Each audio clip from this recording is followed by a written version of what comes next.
dan akan menghentikan setiap kegiatan yang dilakukan FPI karena FPI tidak lagi mempunyai legal standing baik sebagai ormas maupun sebagai organisasi. FPI menjadi ormas terlarang merupakan topik pembicaraan di banyak tempat beberapa saat yang lalu di penghujung tahun 2020.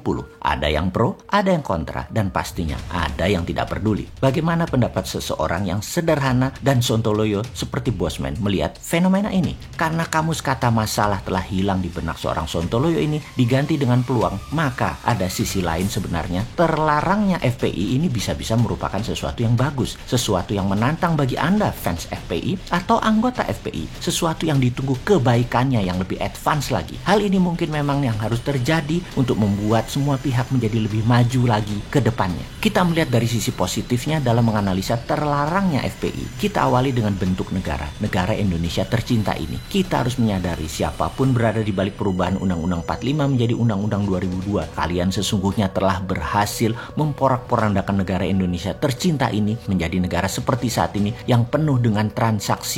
Sungguh, yang sudah terjadi hampir 20 tahun belakangan ini, bernegara selalu tidak pernah stabil, selalu goyang. Karena libido politik berkuasa banyak pihak. Hal ini terjadi karena untuk mendapatkan kekuasaan parlemen menjadi sangat kuat pengaruhnya. Partai politik menjadi pengendali terlalu kuat bernegaranya. Selamat sekali lagi kepada kalian yang melakukan inisiasi perubahan tersebut dan menjalankannya. Sehingga salah satunya hilangnya fungsi musyawarah di sila keempat Pancasila. Juga karena perubahan Undang-Undang 2002 tersebut, juga hilangnya pagar pengawal Nusantara yaitu TNI Polri dari parlemen. Sehingga anggota TNI Polri yang sudah tidak bisa memilih suaranya tidak ada juga di parlemen. Ini juga karena Anda yang merubah Undang-Undang 45 jadi Undang-Undang 2002 tersebut. Negara menjadi negara transaksional karena menganut voting right dan popular vote murni. Parlemen dan pemilihan kepala daerah dan kepala negara menjadi tempat transaksi, berdagang, dagang suara, dagang kepentingan. Yang pasti efek ini semua merubah bentuk negara, berubah dari presidensial menjadi parlementer. Oke, mungkin banyak yang tidak setuju dengan pernyataan Bosman ini, bahwa bentuk negara saat ini adalah dari presidensial berubah menjadi parlementer. Namun izinkan saya menjelaskan dari sisi lain, yaitu dengan threshold 20% untuk pemilihan calon presiden, itu adalah ciri parlementer, di mana parlemen dipilih dulu, mengendalikan dulu, baru bersama-sama mencalonkan presiden. Kalau suara mereka lebih dari 20% di parlemen, mereka bisa mencalonkan sendiri calon pemimpin mereka. Di sini calon presiden sangat terseleksi karena harus melalui mekanisme partai. Calon bagus tak berpartai, tidak ada akses masuk ke partai dan tidak mau negosiasi kepentingan partai, ia akan terus menjadi di luar sistem bernegara parlementer ini. Kalau tidak ada yang 20% partai mendapatkan suara parlemen, maka partai bergabung, berkonsolidasi sehingga calon bisa dipasangkan dan diajukan. Pemilihan yang parlemen terlebih dahulu dan presiden menggunakan threshold jumlah parlemen adalah ciri bentuk bernegara parlementer, parlemen pengendali. Jadi versi Bosman, bentuk pemerintahan Indonesia saat ini sejak 2002 adalah parlementer. Sehubungan dengan hal itu, dengan kekuatan pendukung yang fanatik serta kuat, maka saudaraku FPI yang sekarang ormasnya menjadi terlarang, saya atas nama pribadi mengajukan usulan, jangan buat FPI ormas lagi ke depannya. Jangan buat ormas front ini front itu lagi. Ini peluang berikutnya lompatan Anda para pejuang jadi ke level yang harus berani Anda lakukan.